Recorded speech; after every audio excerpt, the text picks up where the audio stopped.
എല്ലാവർക്കും news first മലയാളത്തിന്റെ പുതിയൊരു വീഡിയോയിലേക്ക് സ്വാഗതം. ഇന്ത്യ സൗത്ത് ആഫ്രിക്ക T20 പരമ്പരയിലെ അവസാന T20 മത്സരം ഇന്നാണ്. രണ്ടാം T20 മത്സരം തോറ്റതുകൊണ്ട് തന്നെ ഇന്നത്തെ മത്സരം ഇന്ത്യക്ക് നിർണായകമാണ്. ഇന്നത്തെ മത്സരത്തിലും ഇന്ത്യ തോറ്റാൽ സൗത്ത് ആഫ്രിക്ക പരമ്പര കൊണ്ടുപോകും. അതുകൊണ്ട് തന്നെ ഇന്നത്തെ മത്സരത്തിൽ ഇന്ത്യൻ ടീമിൽ വമ്പൻ മാറ്റങ്ങൾ ഉണ്ടാകുമെന്നാണ് പുറത്തുവരുന്ന റിപ്പോർട്ട്. അതുപോലെ ഇന്ന് മഴ പെയ്യാൻ സാധ്യതയുണ്ടോ എന്നീ കാര്യങ്ങൾ ആണ് നമ്മൾ ഇന്നത്തെ വീഡിയോയിൽ നോക്കാൻ പോകുന്നത്.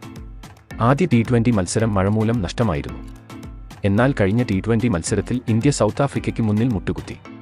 കഴിഞ്ഞ മത്സരത്തിൽ ഇന്ത്യക്ക് പിഴച്ചത് ബൗളിംഗിൽ തന്നെയായിരുന്നു. ഇന്ത്യൻ ബൗളർമാരെ സൗത്ത് ആഫ്രിക്കൻ ബാറ്റ്സ്മാൻമാർ അടിച്ചു പറത്തി.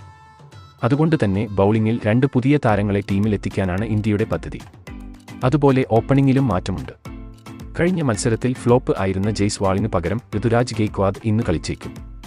അതുപോലെ തിലക് വർമ്മ, ജിതേഷ് ശർമ്മ എന്നീ താരങ്ങൾക്ക് പകരം ശ്രേയസ് അയ്യർ, ഇഷാൻ കിഷൻ എന്നീ താരങ്ങൾ ടീമിലേക്ക് തിരിച്ചെത്തും. 3-ാം നമ്പറിൽ ആയിരിക്കും ശ്രേയസ് കളിക്കാൻ പോകുന്നത്. ബൗളിംഗിൽ രവി ബിഷ്ണോയ്, ദീപക് ചഹർ തുടങ്ങി താരങ്ങൾക്ക് ആദ്യ 11-ൽ സ്ഥാനം ലഭിച്ചേക്കും എന്നാണ് പുറത്തുവരുന്ന റിപ്പോർട്ട്. അങ്ങനെ വരുമ്പോൾ അർഷദീപ് സിംഗ്, കുൽദീപ് യാദവ് എന്നീ താരങ്ങൾ പുറത്തിരിക്കും. ഇന്ന് അടിമുടി മാറ്റവുമായിട്ട് ആയിരിക്കും ഇന്ത്യ കളത്തിൽ ഇറങ്ങാൻ പോകുന്നത്. ഇന്നത്തെ മത്സരത്തിലും മഴ വില്ലനായി എത്തും എന്നാണ് കാലാവസ്ഥ റിപ്പോർട്ട്. ഇന്നത്തെ മത്സരം വലിയ മാർജിനിൽ ജയിച്ച് സമനില നേടാൻ ആയിരിക്കും ടീം ഇന്ത്യ ശ്രമിക്കുന്നത്. ഇനി ഇന്നത്തെ ഇന്ത്യയുടെ സാധ്യത 11 നമുക്ക് ഒന്ന് നോക്കാം.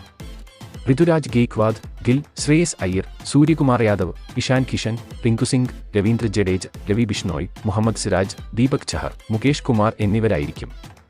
ഇന്ന് രാത്രി 8:30 മുതൽ സ്റ്റാർ സ്പോർട്സിലും ഹോട്ട്സ്റ്റാറിലും ഈ ഒരു മത്സരം നമുക്ക് തത്സമയം കാണാൻ സാധിക്കുന്നതാണ്. ഇന്ന് നടക്കുന്ന അവസാന T20 മത്സരത്തിൽ ഇന്ത്യ ജയിക്കുമോ സൗത്ത് ആഫ്രിക്ക ജയിക്കുമോ? നിങ്ങളുടെ അഭിപ്രായം താഴെ കമന്റ് ചെയ്യുക. അപ്പോൾ ഇതുപോലത്തെ കൂടുതൽ ക്രിക്കറ്റ് വാർത്തകൾക്കായി ഈ ചാനൽ മറക്കാതെ സബ്സ്ക്രൈബ് ചെയ്യുക.